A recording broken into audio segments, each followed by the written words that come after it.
Bueno, gaur berriro bai, Esker Nazionalaren testu bat dakargu.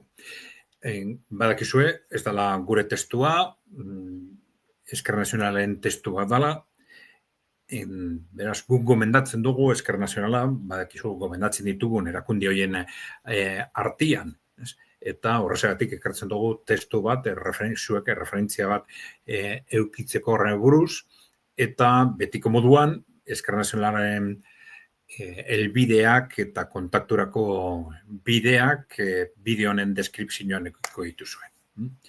Bueno, subiranotasuna eta desindustrializazioa Europan eta Euskal Herrian. Ea ba.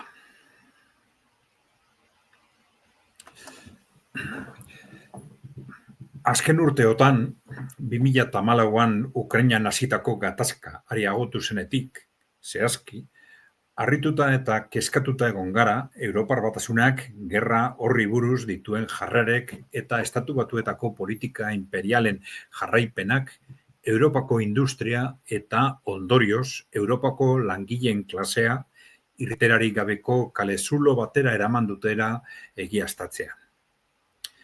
Nord Stream 2 ontziaren zuntzipenak, ustez NATOko zerbitzu sekretuek egindako sabotaje baten ondorioz, Europako Alemania lokomotora gas ekonomikoz gabetu du. Garai batean, bere industria handia funtzionarazteko eta GNL, gas natural likidotua, Estatu Batuarren mendeko bihurtu du. Gas hori garestiagoa eta lortzeko zailagoa da. Alemaniak 2022an eraiki arte ez zituen birgasifikailuak behar baititu. Estatu Batuetako GNL-ren importazioak urte batetik bestera 2.000 hasi ziren Alemanian 2022tik 2023ra. Zergatik da garrantzitsua datu hori? Gas natural likidotua importatzearen kostuak, gasaren batazbesteko prezioa 180 eta 125 artean handitu du. Hau da, urtean 15.000 eta 25.000 milioi euro arteko gastu gehigarria. Kostu ekonomiko horrek, Europak, Amerikako Estatu Batuetako imperiora eraman gaituen gerra batean parte hartzearekin batera, Alemaniako industria oztopatu eta heriotza zauritu du. Arazo hori areagotu baino ez da egingo Trumpen administrazio berriaren etorrearekin eta bere merkataritza gerrako muga zergen politikarekin. Bere lehen legingintzaldian, baino askoz ere oldarkorragoa. Harrituta ikusi dugu Ursula von der Leyenek etzezuriko gasaba Estatu Batuar berriaren aurrean aurkeztu duen auzia. Eskoziako golf zelai batean antzestu zuten eta akordio ekonomiko bat sinatu zuten, erabat kaltegarria Europarren interes ekonomiko eta komerzialentzat. 15% mugazergak eta 650.000 milioi erosteko bete beharra Ipar Amerikako herrialdeko produktu energetikoetan, gas natural likidotua eta petrolioa, gerrako materiala erosteko konpromisoaz gain. Akordio hori erabateko garaipena izan da Trumpentzat, baina Europa erabateko menpekotasun eta menpekotasun posizioan jarri du. Euskal Herria ez da uharte bat. Alde batetik, Espainiako eta Frantziako estatuen politika ekonomikoen eta interesen mende gaude. Europar Batasunaren politika belizistekin erabat lerrokatuta. Makroekonomiari dagokionez, eragin zuzena, adibidez 6,7ko jaitsiera da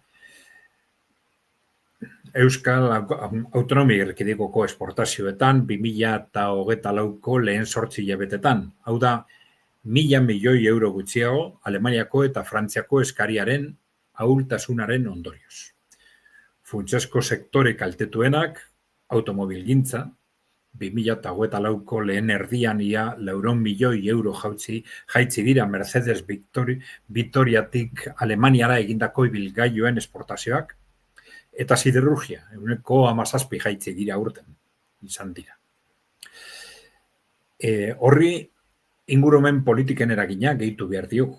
Neurri drakoniarrekin oztopatzen baitute Europaren industrialmena, altzairuak eta ibilgailu txinatarrek Europako merkatua urez betetzea ahalbidetzen dugun bitartea. Egoera tamalgarri horren aurrean, Trumpek gure industriari ezarritako muga zergak gehitu behar zaizkio. Errusiako gaz merkea eskuratzeko ezintasunari, gaizkiaren ardatzaren zatitzat jotzen diren herrialdekin salerosketak egitea eragozten diguten zigorrei eta azkenik guri esartzen dizkiguten zigorrei. Gerra egiten ari zaizkigu. Gerra horrek enpresak iztea dakar. Azken urtean, Guardian, Laudio eta Bridgestone enpresek euskal industria jardueraren insigniak, deslokalizazioak eta kaleratzeak egin dituzte.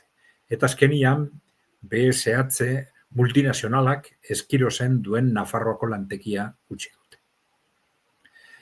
Eta zer egiten dute euskal politikariek horren aurrean? Larrialdi egoera horren aurrean, dakigun gauza bakarra da Eusko Jaurlaritzaren industria plan bat aurkeztu dela. Euskadi 2030 industria plana. Plan hori, Nafarroako aholkularitza enpresa bati esleitu zaio, 240.000 euroren truke eta 180.000 euroko beste enkargu bat KPMG aholkularitza enpresari, non Arantza Tapia kanpo aholkularia agertzen den, industrian 1.000 milioi nola inbertitu aholkatzeko. Emaitzak, oraindik ez dakigu diru publikoaren injekzio horiek, gero eta itziera eta kaleratze gehiago dituen sektorea suspertzeko eta salbatzeko balioko duten. Gure ustez, arazoaren sustraietako bat Euskal Herriaren subiranotasunik eza da, bere ibilbide horria markatu ahal izateko.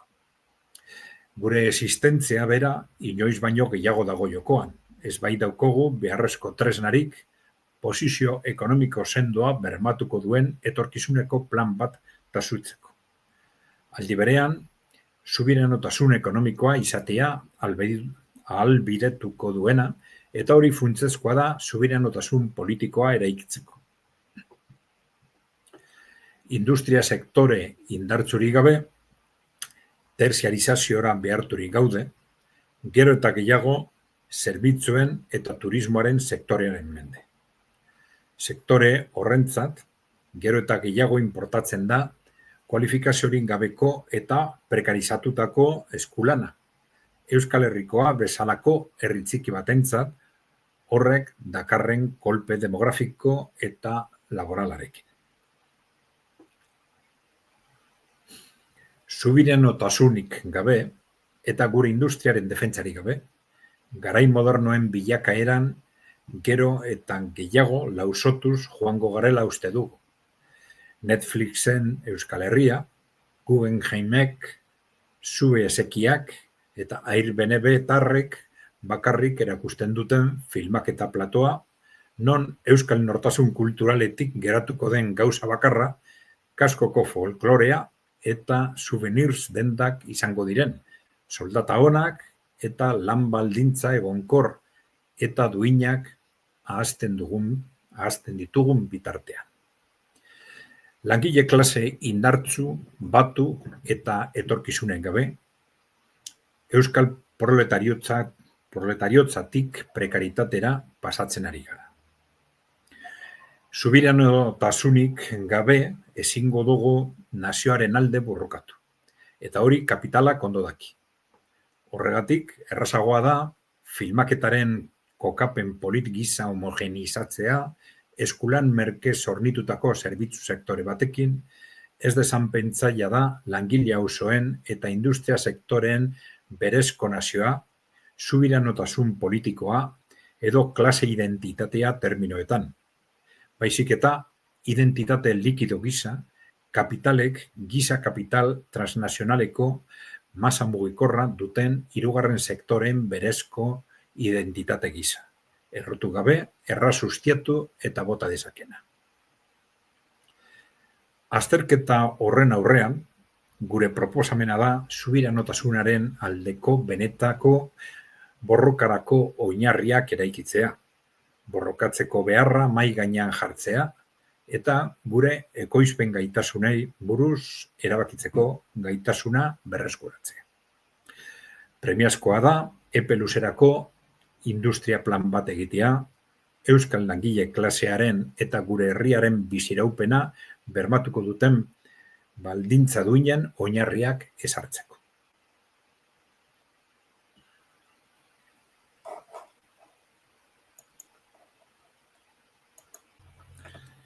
Bueno, hori izan da testua eta badakizue. Esnarekin, Esker Nazionalarekin kontaktuan jartzeko tresnak, helbideak, bideo honen deskripzioan edukiko dituzu. Ondo izan.